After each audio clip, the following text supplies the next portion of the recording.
All right, Brian, we're going to try something here. I don't know if this is going to work, but it appears that we're making some progress. I have a bag that I carry in my car, kind of an emergency bag, and I showed it to the young men in our ward. All right, Brian, we're going to try something here. I have a bag that I carry in my car. I have carried it for a little over a year now. I showed it to the Boy Scouts that I work with, and they call it my Mary Poppins bag. I've got it here in front of the camera. It is basically a bottle bag that has MOLLE straps, so it can be strapped onto your belt or other devices. It's got a lot of different things in it, most of which I've put together in a bag for you, and we're going to go through that bag. The reason I'm doing this is I want to show you what is in the bag so that you'll know how to use it, and it'll be useful to you, hopefully. So this is your bag. Basically the same setup. A few of the things that I haven't included. On mine I have my blood type and an indication that I've got first aid equipment in it. But other than that, most of the items that are significant in the bag that I put together for myself, I've put in yours. One thing I have in yours that I haven't put onto mine is on the outside here I have a cat tourniquet. Pretty common device that most preppers and bushcrafters try and carry because the risk of bad cuts and bleeding are significant. Also here on the outside I have 3 Ranger bands. There's basically just chunks of bicycle tires, but you'll see on the tourniquet I've used those to wrap around and then put them through an old Alice clip. So those are just really strong rubber bands that can be used to hold things together. The other thing they can be used for is what's referred to as fire extender. In other words, if you get a little bit of a fire started, you can throw one of these into that fire. Burns nasty black smoke, but it burns for a long time, stays hot while you're trying to get your main fire going. Got a P38 here, also called a John Wayne, basically just a can opener, so that you've got that with you. Small flashlight that's fairly bright so that you can have light with you. There is a guy named Dave Canterbury that is one of the leading bushcrafter / prepper types on the internet, and he has published a number of books, one that has been in Costco lately, and it talks about 5 key ingredients: coverage, cordage, cutting device, combustion, and I'll think of the 5th one. And I've tried to include each of those in this pack. I've got cordage here, and that's the next thing I want to talk to you about. This looks like, and really is, your basic 550 paracord, 7 strands, and then on the inside 550 because it has a strength of 550 pounds. This is a little different because this is called fire cord paracord. Inside of this there are 2 extra cords.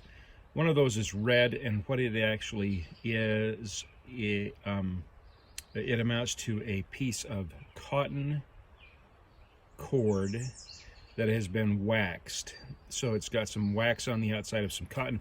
You take that out, if you cut a chunk of this, pull that red one out, scrape it up a little bit, you can create some loose fibers that are also covered with wax, and they will accept a strike or a spark from a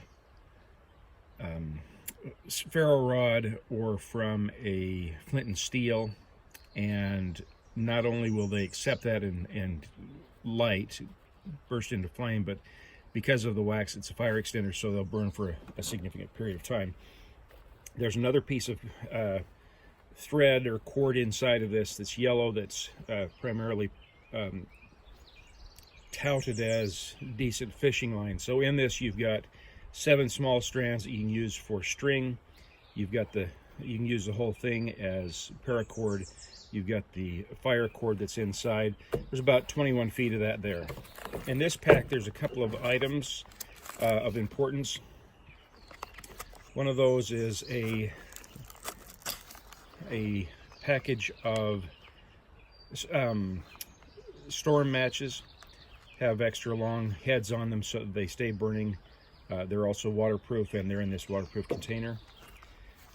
I also have in here the makings, or the pieces of a Sawyer water purification system. This is the actual filter, and you fill this bag, hook it onto that filter, let it drip through, and it can it'll filter out almost any impurity. You can drink any water that comes out of that. You can also use it as a life straw by attaching this to it and sucking the water through it. If you use this, putting clean water back through the system on a regular basis, it'll do up to 100,000 gallons. So that's the contents of that that pouch. One last thing that's in here are some actual water purification tablets, a faster process of getting the water you need, so that if you need water quickly, you will find as I go through this, that's the 5th C, and that is a way to get cold water, or get pure water, and I can't think of the initial, but that's the 5th C that I couldn't think of earlier. There's a couple of different ways in this pack to get fresh water, or to get purified drinking water. One of those is this filter. Another one are the water purification tablets that are in here. And I'll show you here in just a minute a third way that also provides you with the opportunity or the ability to have drinking water that is not going to make you sick. Let's see if I can get this back together now. One of the things about the Mary Poppins bag is it's easy to pull lots of things out, but so far I haven't been as talented as she is to get things back in. Here on the side I have a very shrill but small and light whistle, so that if you're down and hurt, you're lost, you can keep in touch with people. Also on the outside, besides the tourniquet, there's a piece of what's called bank line. Bank line is a fairly popular item among bushcrafters and preppers. Essentially, it's nylon cord that has been dipped in pine tar. So it's tarred bank line, and what that does is it makes it so when you tie the knots stay together better.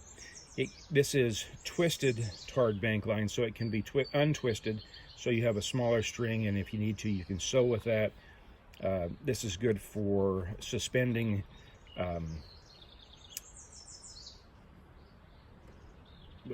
shelters, for lashing small poles together.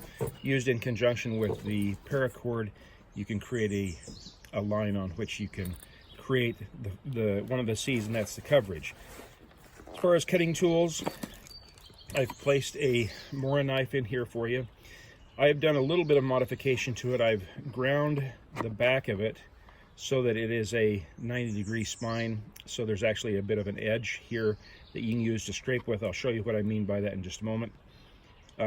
This is high carbon steel, so it's subject to rust. What I need you to do when you get this packet is take this, put enough just plain vinegar, white vinegar, apple cider vinegar, doesn't matter, into a glass, so that you can stick this in the glass and completely cover the metal part of this knife. And if you'll do that, it will get a patina on it, essentially a different kind of rust on it, that will keep it from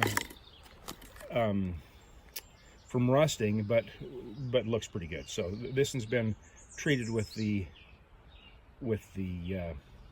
vinegar, gets that kind of black coating on it, but it doesn't affect or hurt the knife, keeps it from getting rust on it. All right, So that's the outside of the pouch. Let's look at what's on the inside. Opening the main section of this pouch, the first thing I'll pull out is a long, fairly heavy-duty plastic spoon. It's one out of an MRE. Never been opened, so you can eat. Eating is good. There's also a strap that can be hooked to these D-rings on the side so that you can carry this whole pouch over your shoulder if you don't have a belt to carry it on. This is one of my favorite things. This is one of the main products I'm going to be using and selling in my bushcraft business. It's this is a ferrocerium rod, a ferro rod. A lot of people call it a flint and steel. It can be scraped and sparks will come off from it. There is an outside coating on it, just basically paint, that they put on these because this is really, really subject to oxidation. That's why it creates those sparks, and therefore it's really subject to rust. And so once you've scraped off that paint, then you get a lot better sparks out of it. But the other piece of this is my Fat Boys Fat Wood fire rod. And this is fat wood. You may have been taught, I wasn't, that fat wood is the resinous pine or other evergreen wood that you find in stumps, you find in dying wood. There's all kinds of ways you can find it, but it's full of pitch, which means it's full of turpentine, which means it's easily combustible. And as I said earlier, I've created that right angle edge on the back of the knife, and the reason I've done that is so that it can be used, the back of the knife can be used on your ferro rod without compromising the incredibly sharp edge. Same thing with this fat wood. If I simply scrape away some of this fat wood, get myself a little pile of those types of shavings, strike a spark into it from the ferro rod, you'll end up with a nice little fire. It'll catch that spark and light right up, and more importantly, it'll light up and burn for quite a bit of time. So I usually try and get a pile of this that's a little bigger around than a quarter and about ½ an inch tall. Nice little pile, and then I strike my ferro rod into it. I get a good fire, and then I can start putting on the tinder, and that'll happen whether this is wet or dry. So it's a very, very helpful thing. Miners, Fat Boys, fat wood ferro rod. There you go with that. Put the knife away because it is very sharp. These are Scandinavian knives made in Sweden. They have what's called a Scandi edge on them, which means that they have a single bevel, comes down to a single bevel, a fairly long bevel. They hold an edge incredibly well. They're high carbon steel, so if necessary, even if I can't get a spark off my ferro rod, I can use a piece of granite or quartz or those types of even flint and strike this, and I can get actual sparks off my knife as well, and that's why we use the high carbon steel. I like how it works anyway. Additionally, in this main compartment, there is a stainless steel water bottle. The reason I have a stainless steel uninsulated water bottle is so that it can be hung over a fire and we can boil water in this and purify it. So this is the third way we can purify water. You can't use this lid though to do that because it has the rubber connection in there. In my kit, I've got some stainless steel wire. I didn't have that here with me. I'll try and get that in before I mail it, but if I don't, you can just get some wire and put in here to wrap around the neck of this so it can be suspended over a fire. Also in this main section, I've placed a bandana. Thousands of uses for bandana. First aid, sun protection, cleaning, all types of things. But one of the main things, the reason it's in here is it can be used to be a pre-filter to get out the larger particles, the larger items that are in the water before you either boil it, use the purification tablets, or even use a Sawyer filter. By doing that, you'll keep from plugging the soil filter. Your water will be better to drink, and it's a better situation all the way around. Now, the killer to get out of here, if I can do it, is, I'm just going to explain and tell you, in the bottom of this section, you'll see there is a cup, a nestling cup that goes with this bottle, and there's actually underneath that a lid that can go on that cup. So there's another way to either cook food or boil water so that it can be purified. Just for some fun, though, I also stuck in a brothel coin. You get all night for $3, and it is Kitty's Cat House, home for tigers, Jackson, California. So in case you know there are other needs that you have there. That's what that is. Go ahead and put this all back together if I can. Again, that's in there fairly tight, and you'll see why as I open up this other pouch. But there's a lot of stuff in here. You can see why they call it my Mary Poppins bag, because you just keep pulling more and more crap out, and they can't figure out how I fit it all in there. And it is a little tough to fit it in, and frankly, it's a little tough to get it out unless you take it out altogether. I'll put that back together for you in a minute. Next section is this front pouch. In there I have some chapstick, a first aid kit, fairly waterproof, not completely waterproof, but certainly water resistant. They'll keep these things dry. It's a basic kit that came pre-purchased. It's got the ingredients on the back, except that I've also added some clotting agent. If you have a very serious wound that just won't quit bleeding, you can pour this into it. It will cause not only clotting but congealing of the whatever body part, the muscle, and stop that bleeding and make it so you can get to appropriate care. Got a multi-tool. It's not a real great one, but it's something that you can have. It'll accomplish a lot of things. Provides you with another knife blade. I think there's a small saw in here. There's a file, and a can opener, bottle opener, screwdrivers, something to just have as you're on the trail if there's some kind of emergency. Got a space blanket. That space blanket, they're not great to sleep under, but they do create a nice lean-to tent if you use the cord that I've provided.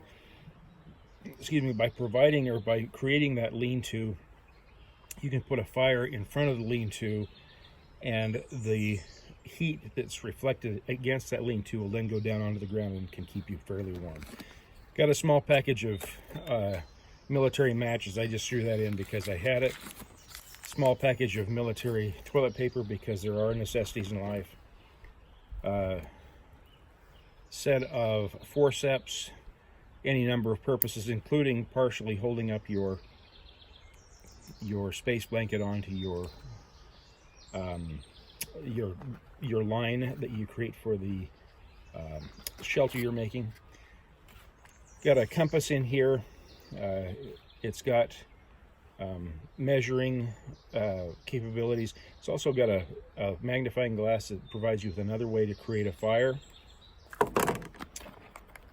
I've got a small signal mirror that is helpful not only for signaling, but also for if you've got a cut on your back or on the back of your head that you can't check yourself, you can at least kind of see what's going on with that. Very helpful item. A small needle and thread, or actually needle kit for repairing all kinds of items, particularly clothing, tents, those types of things. And looks like finally in here I have what's called a pocket bellows. One of the things I've just discovered, I love these things. When you're building a campfire and you're trying to get it going, and instead of bending over and getting a head rush by trying to blow on it and give it the oxygen it needs, this extends out. It looks like somebody just stole a bunch of antenna off cars, but you blow in this end, in the larger end you blow in this end, and this focuses and concentrates that air wherever you want it. I used it a couple of weeks ago when I taught up at girls camp. It is amazing how fast it brings a fire to life. and how much easier it is than bending over and waving a hat at it or trying to blow on it and ending up with a light head, because, you know, I can't believe how dizzy I am. All right, so that's the contents of the Mary Poppin bag that I put together for you. It will be in the mail in the next day or two, so you guys, or so you'll have it to put in your truck and have there with you. Hopefully you like this for your birthday present. It's a little late, I know, but I was hoping that you were going to come visit me. Since, you know, you don't send me flowers anymore, I'm going to have to mail it to you. And I hope you had a great birthday. I hope life is good. I hope you get the car sold. And I will be talking with you soon. Thanks. Bye.